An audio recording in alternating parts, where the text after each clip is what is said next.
Ya, Salam Bapak Ibu, semua bersuka cita ya. Baik yang ada di gereja maupun yang di rumah, saya sapa salam ya. Sampai ketemu malam ini kita berjumpa kembali dalam ibadah bersama-sama.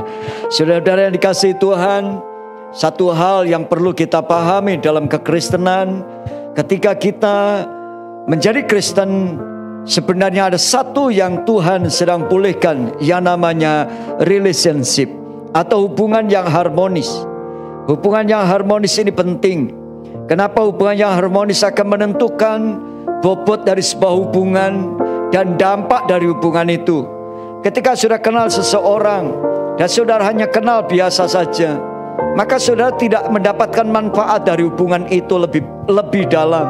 Tetapi ketika saudara memiliki hubungan yang lebih baik, lebih dalam, lebih intim, lebih akrab dengan orang itu, maka saudara akan melihat bagaimana ada dampak-dampak yang baik dari hubungan itu. Ketika saudara kesulitan karena saudara punya sahabat yang akrab, maka saudara dapat minta tolong kepada orang itu. Tetapi kalau hubunganmu hanya biasa-biasa saja, maka saudara gak mungkin berani minta tolong kepada orang tersebut. Maka itu satu hal yang rusak juga harus saudara pahami. Ketika manusia jatuh ke dalam dosa, maka yang rusak itu adalah satu, namanya hubungan. Nah, malam ini kita akan bahas tentang hubungan, relationship, hubungannya harmonis, baik dengan Tuhan maupun dengan sesama kita akan bahas. Saya akan bahas dari bagian yang pertama hari ini, nanti kita akan nyambung dalam bagian berikutnya karena saya sampaikan bahwa relationship ini memang cukup panjang, sehingga saya akan bagi dalam beberapa sesi pertemuan untuk kita memahami lebih dalam. Karena kalau saudara memiliki hubungan yang baik dengan Tuhan, maka saudara akan mendapatkan kemurahan, kebaikan, kemudahan dan berkat terutama. Maka itu tema khotbah saya malam ini adalah kita akan melihat relationship adalah kunci kita memperoleh berkat daripada Tuhan. Dan saya rindu saudara semua diberkati. Amin saudara, baik yang di rumah maupun yang ada di gereja dimanapun, mari kita sama-sama menerima berkat daripada Tuhan. Nah, kita lihat saudara apa yang Tuhan janjikan. Sebelum manusia jatuh ke dalam dosa, saya akan ajak saudara melihat bagaimana kondisi sebelum manusia jatuh ke dalam dosa. Karena ini penting sekali dengan kita memahami dasar atau tujuan Allah menciptakan kita sebenarnya, maka kita akan memahami juga tujuan akhir dari hidup kita. Jadi ketika Tuhan menciptakan manusia, Tuhan tidak ciptakan asal-asalan, tapi Tuhan ciptakan dari hari pertama, hari kedua, hari ketiga, hari keempat, hari kelima, hari keenam, dan sudah di hari keenam puncak dari penciptaan, Tuhan menciptakan manusia. Dan ketika Tuhan menciptakan manusia, Tuhan tidak taruh di sembarang tempat atau gelandangan, tetapi Tuhan punya tempat yang luar biasa indahnya, namanya Firdaus, Taman Eden. Dan itu tempatnya. Di sana Tuhan menciptakan sebuah taman yang sangat indah dan dialiri 4 sungai. Dan sungai itu ada emas-emas terbaik ada di sana, batu-batu permata ada di sana, segala pohon-pohon buah-buahan yang terbaik ada di sana, satwa ada di sana, semua satwa yang diciptakan Tuhan ada di sana. Dan saudara semua memiliki hubungan yang baik dengan Adam. Dan ini penting.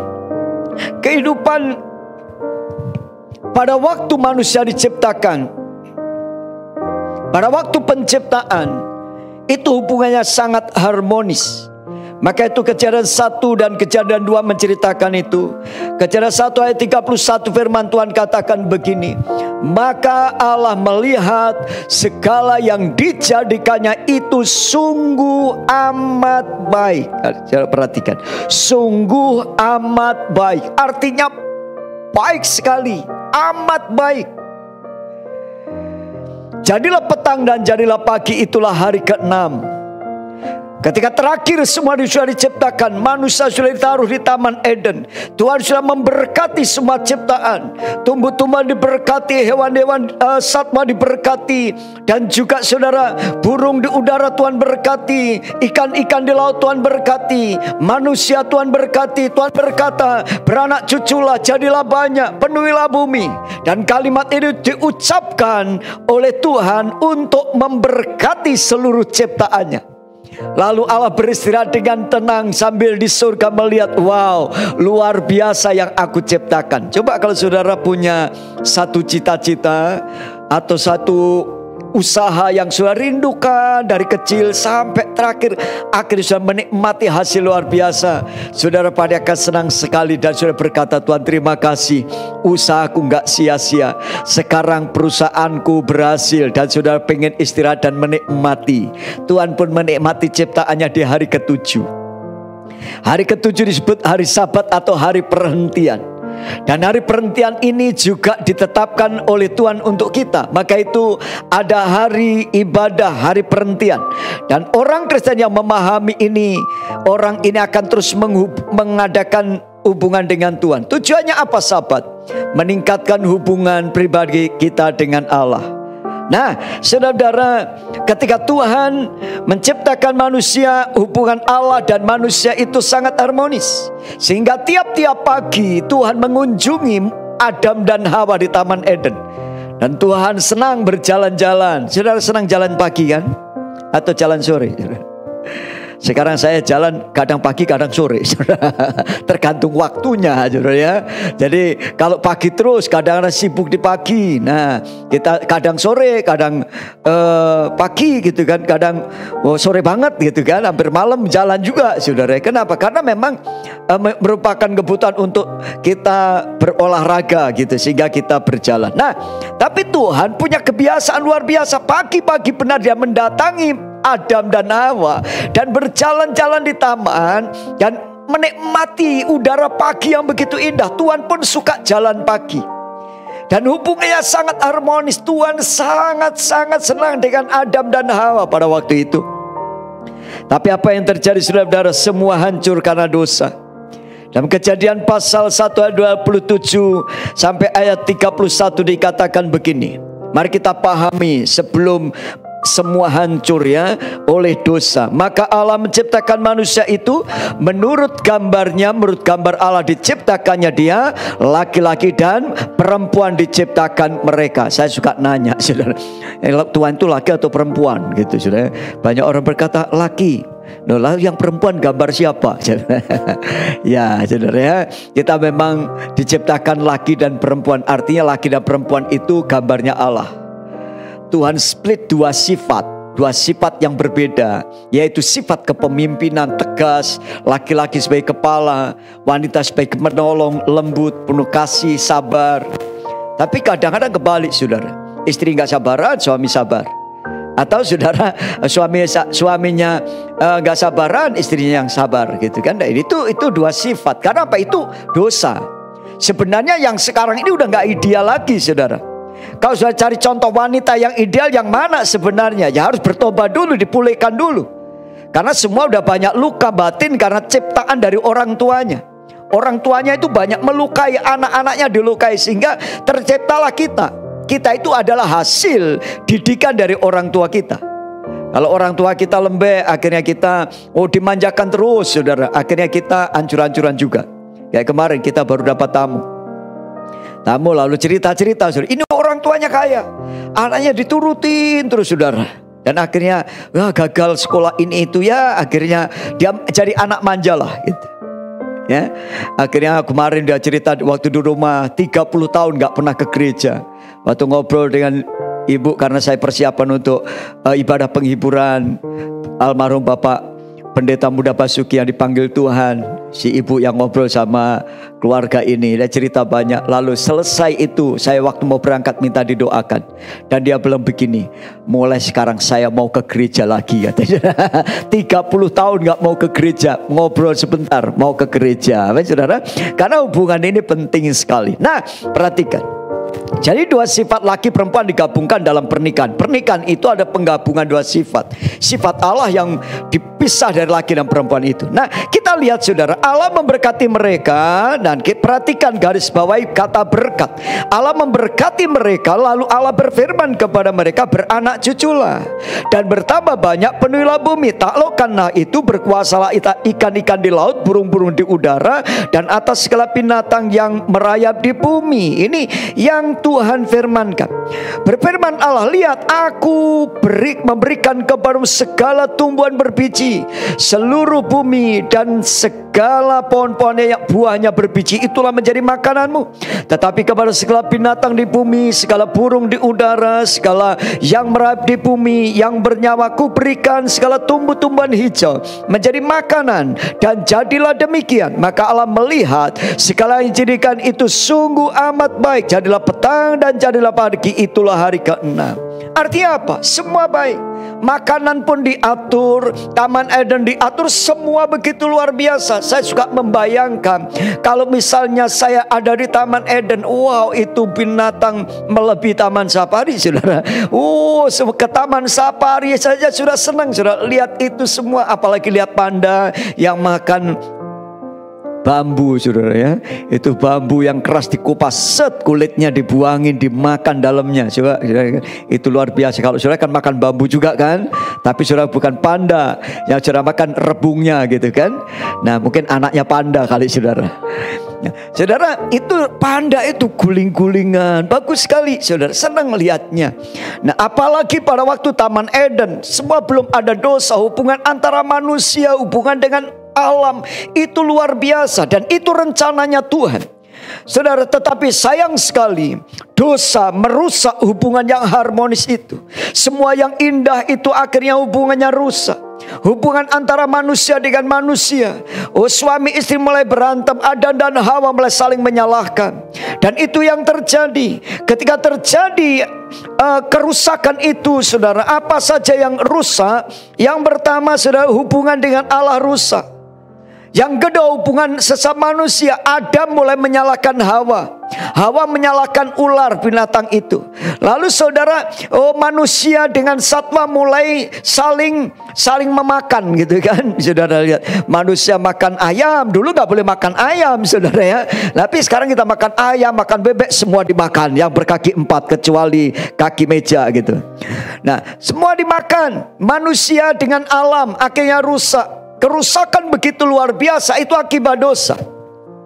Kita berharap semua dipulihkan. Dan saudara, saya sampaikan, dosa merusak segala sesuatu. Makanya Yesus datang untuk membuat kita hidup kudus. Kesucian hidup akan membawa saudara minimal menikmati sedikit dari Taman Eden itu di dunia ini. Keluargamu seperti Taman Eden. Kalau suami kudus, istri kudus, anak kudus, saudara. Walaupun kita bukan orang kudus, saudara. Kudus di Jawa Tengah maksud saya. Kita mungkin orang Bogor, kita mungkin orang Tarutung gitu ya. Tetapi saudara, kita orang yang suci.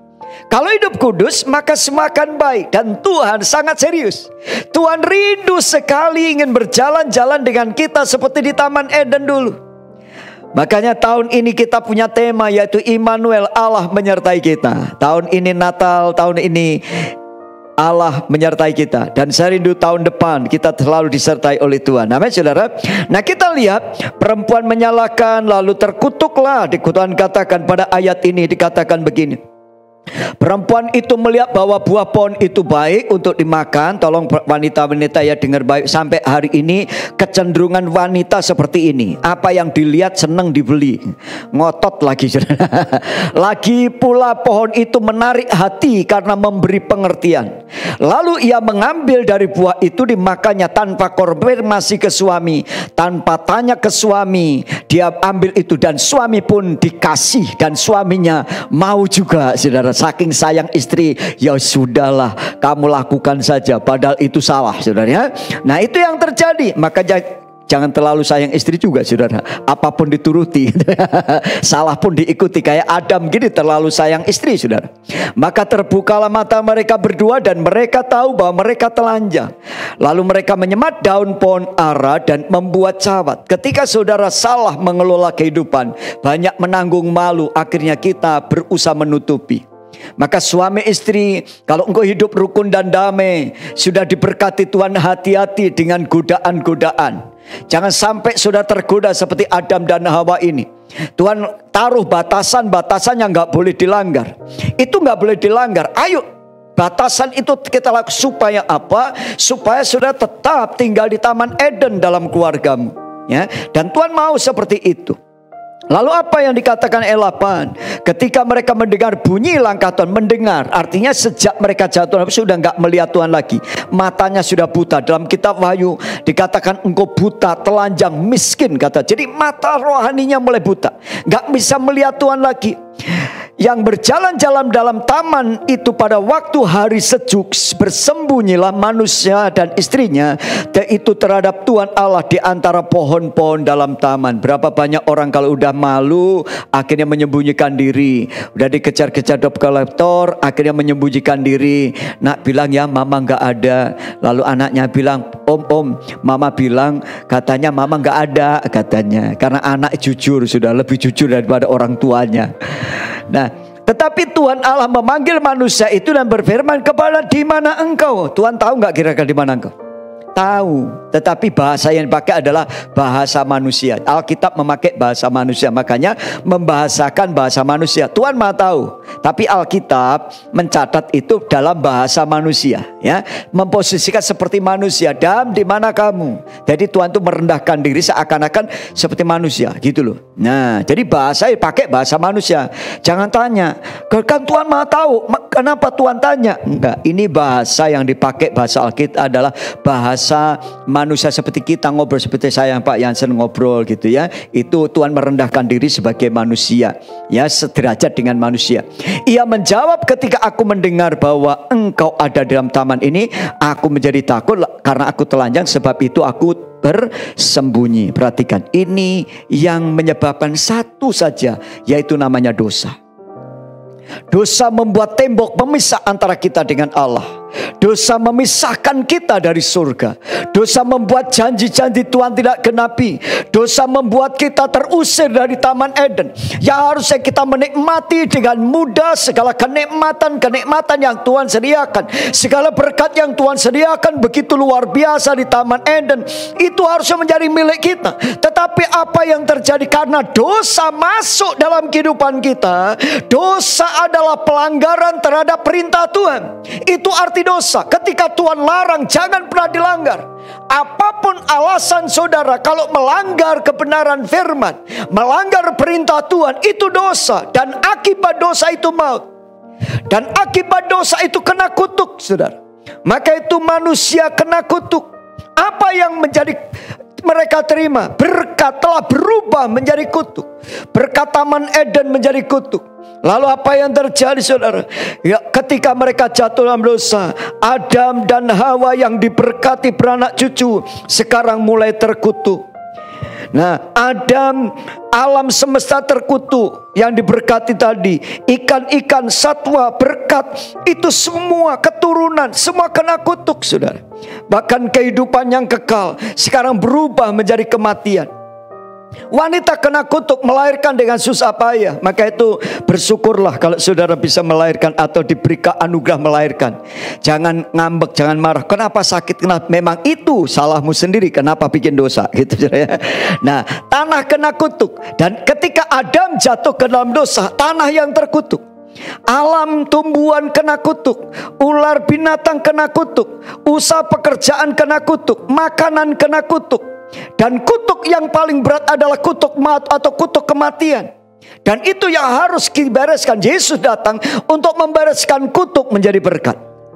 Adam yang pertama ini membuat berkat menjadi kutuk, tapi Yesus datang menjadikan kutuk itu menjadi berkat. Dan itulah kenapa kita harus percaya kepada Tuhan Yesus.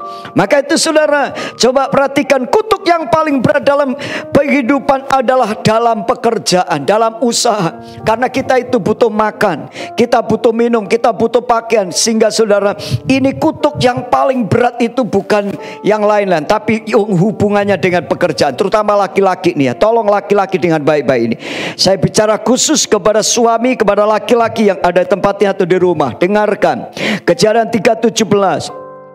Lalu firman-Nya kepada manusia itu, artinya kepada Adam, karena engkau mendengar perkataan istrimu dan memakan dari buah yang telah kuperintahkan kepadamu jangan makan daripadanya, maka terkutuklah tanah. Perhatikan, dosa laki-laki membuat tanah terkutuk. Adam tidak dikutuk, tetapi perbuatan Adam membuat tanah itu terkutuk.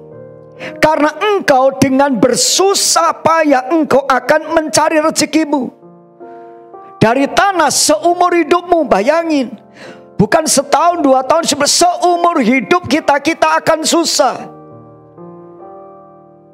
Semak duri dan rumput duri yang akan dihasilkan. Dalam Kejadian 3:17 sampai 19. Tumbuhan di padang akan menjadi makananmu. Dengan berpeluh engkau akan mencari makananmu sampai engkau kembali lagi menjadi tanah. Karena dari situlah engkau diambil, sebab engkau debu dan engkau akan kembali menjadi debu. Saya peringatkan laki-laki, kalau engkau berbuat dosa, atau wanita kalau engkau membuat suamimu berdosa, engkau sedang menutup jalan berkat. Laki-laki akan diberkati oleh Tuhan karena laki-laki itu wakilnya Tuhan, kepala di tengah keluarga. Tuhan menginginkan, merindukan laki-laki itu menjadi sumber berkat. Tetapi ketika laki-laki sampai jatuh ke dalam dosa, laki-laki mengalami hubungan putus dengan Allah, maka yang terkutuk bukan hanya perbuatan atau kehidupannya, tapi terutama adalah pekerjaan dan usahanya. Perhatikan, ini penting. Usahamu ditentukan bagaimana kau punya hubungan dengan Tuhan. Semakin kau hidup kudus, maka usahamu akan diberkati. Semakin kau hidup benar, maka usahamu akan diberkati. Maka saya ingatkan kepada seluruh laki-laki yang ada di gereja dimanapun kau berada, ingat baik-baik. Adam kena kutuk. Yang dikutuk adalah tanah, pekerjaan, usaha, semua itu kena kutuk. Dan ini penting. Maka malam ini saya sampaikan, relationship with God itu akan menentukan bagaimana berkat itu mengalir. Maka laki-laki berjuang lebih keras dibandingkan wanita untuk berjuang hubungan dengan Tuhan. Engkau sebagai kepala, kalau engkau kepala, wanita pun juga sama sebenarnya. Tetapi secara khusus Tuhan bicara tentang laki-laki. Dan ini yang Tuhan kehendaki, supaya saudara memulihkan hubungan dengan Tuhan. Kita ingat Kain, Kejadian pasal 4 ayat 11. Maka sekarang terkutuklah engkau, terbuang jauh dari tanah. Perhatikan, Kain membunuh Habil, lalu yang terkutuk tanah. Tanah waktu zaman Adam sudah terkutuk, sekarang Kain pun bikin dosa, mencurahkan darah, dan kena kutuk lagi tanah itu. Terbuang jauh dari tanah yang mengangkatkan mulutnya untuk menerima darah adikmu itu dari tanganmu. Apabila engkau mengusahakan tanah itu, maka tanah itu tidak akan memberikan hasil sepenuhnya lagi kepadamu. Engkau menjadi seorang pelarian dan pengembara di bumi. Banyak orang lari kemanapun, usahanya selalu gagal. Engkau pindah dari Bogor ke Sukabumi, dari Sukabumi ke Medan, dari Medan ke Kalimantan, dari Kalimantan ke Papua. Tetapi kalau hubunganmu dengan Tuhan tidak dibereskan, engkau akan tetap gagal. Kain menjadi pelarian, perantau. Kain tidak punya hak atas tanah itu. Karena apa? Tangannya berdosa, menumpahkan darah adiknya sendiri, saudara. Maka itu coba ayo kita sadar. Saya rindu saudara sebagai laki-laki diberkati Tuhan. Coba cek kembali bagaimana hubunganmu dengan Tuhan. Adakah dosa? Adakah kesalahan? Adakah hal-hal yang tidak berkenan? Adam terkutuk bukan Adamnya, tetapi tanah dan segala usahanya. Kain terkutuk bukan kainnya saja, tetapi seluruh usaha dan tanah yang diinjaknya. Maka itu saudara, saya sudah memahami ini esensi. Dan bukan hanya kepada pria saja, tetapi wanita juga menyebabkan pria itu berdosa. Saya ingatkan ibu-ibu, engkau adalah tiang doa, engkau pendamping. Jangan engkau membuat suamimu berdosa. Suamimu kesal, marah, kecewa, nyimpen rasanya, aduh Tuhan ini masalahku udah berat, ditambah lagi istri begini. Hati-hati saudara. Dalam kitab itu dikatakan adalah suami istri itu adalah ahli waris dari berkat. Berkat dalam keluarga itu dimulai dari suami dan istri berdua menjadi ahli waris dari berkat. Dan rencana Tuhan adalah memberkati kita. Tetapi kenapa rasanya kok jatuh bangun, jatuh bangun, jatuh bangun? Coba cek kembali bagaimana posisi sebagai laki-laki. Sebagai imam, nabi, raja dalam keluarga. Imanmu teguh berdiri. Atau imanmu justru kok ambek-ambekan terus. Laki-laki yang suka ngambek sama Tuhan, cirinya dia gampang sekali putus asa. Dalam pekerjaan gak pernah setia. Tantangan kecil dia mundur. Tantangan kecil dia tidak dapat menyelesaikan. Gampang kecewa. Dan itulah tanda bahwa engkau sedang jauh dari Tuhan. Tuhan katakan seumur hidupmu engkau akan dapat tantangan. Tantangan itu wajib kita hadapi. Kita udah talk show dengan Pak Jansen waktu itu. Kita ada bagaimana? Beliau Pak Hadi belum kenal Tuhan. Tapi dia mengajarkan bagaimana prinsip untuk keuangan, kehidupan. Disiplin. Dia tidak lari dari tantangan. Merantau sendirian dari China ke Indonesia. Sendiri gak punya siapa-siapa, sebatang kara orang bilang. Dia berjuang. Dimulai dari keahlian dirinya, kemampuannya. Dia melatih dirinya untuk menjadi artis sirkus. Anak-anak dilatih. Pak Jansen sampaikan bahwa beliau sampaikan dari kecil gak ada waktu untuk main keluar. Dia pulang sekolah, latihan dan sampai jam 9 malam. Setelah itu istirahat, besok pagi sekolah. Dan begitu tiap hari. Kalau libur pergi ngamen. Dan disiplin, berhemat.